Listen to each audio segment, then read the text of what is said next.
নমস্কার বন্ধুরা, সকলকে স্বাগত জানাচ্ছি। আজকে আমি বাঙালিদের প্রিয় ভেটকি মাছের পাতুরি কিভাবে বাড়িতে তৈরি করতে হয় তারই রেসিপি শেয়ার করেছি।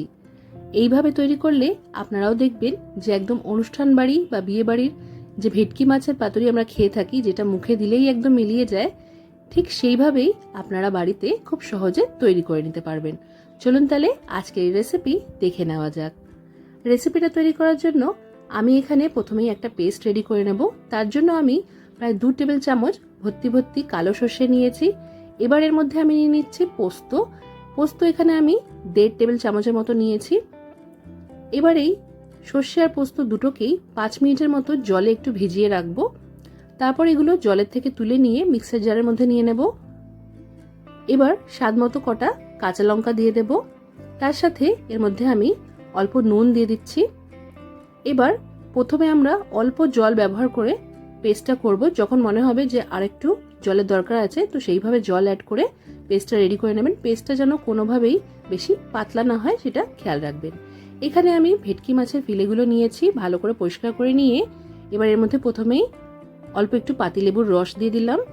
এবার এর মধ্যে স্বাদ মতো নুন দিয়ে ভালো করে মাছগুলোকে মাখিয়ে নিয়ে এটা আমরা 5 মিনিটের জন্য রেস্টে রেখে দেব।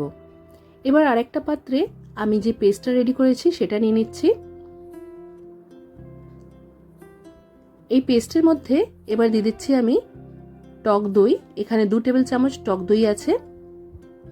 অল্প একটু নুন দিলাম আর দিয়ে দেব অল্প একটু চিনি। এখানে কিন্তু নুনটা আপনারা বুঝে দেবেন, যেহেতু আমরা পেস্টে নুন দিয়েছি, মাছে নুন দিয়েছি, তাই নুনের স্বাদটা আপনারা যে যেরকম পছন্দ করেন সেইভাবে বুঝে দেবেন। তারপর এখানে হাফ চা চামচের মতো হলুদের গুঁড়ো দিয়েছি আর প্রায় 2 টেবিল চামচের মতো দিয়ে দিয়েছি কাঁচা সর্ষের তেল। এই সব কিছুকে খুব ভালো করে মিক্স করে নিয়ে আমাদের রেডি করে নিতে হবে। এবার এর মধ্যে দিয়ে দেব মাছের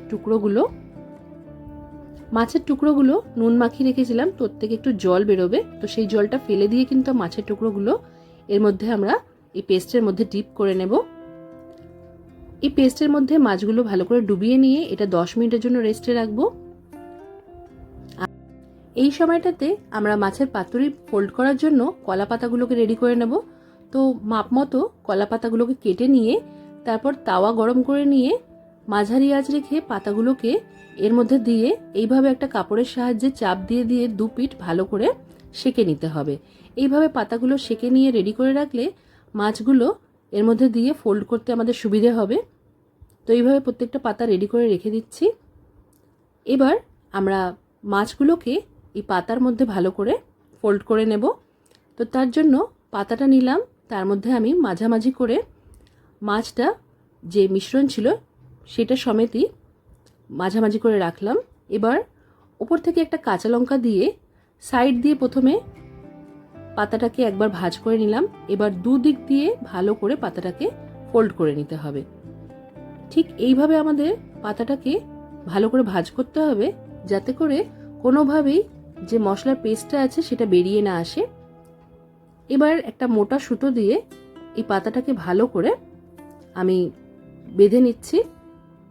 আমি শুধু এই সুতোটাকে দুদিক দিয়ে ভালো করে ঘুরিয়ে নিয়েছি, এতে করে এটা ভালো করে ফোল্ড হয়ে যায়।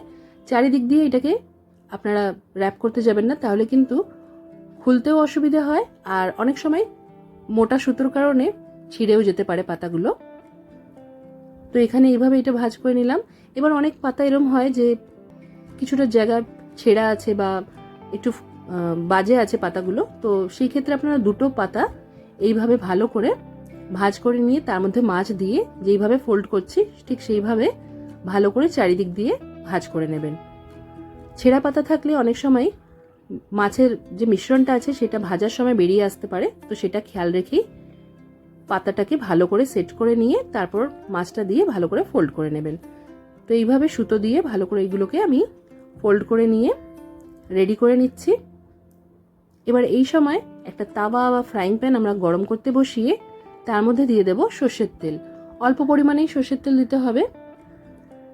তেলটাকে খুব ভালো করে গরম করে নিতে হবে।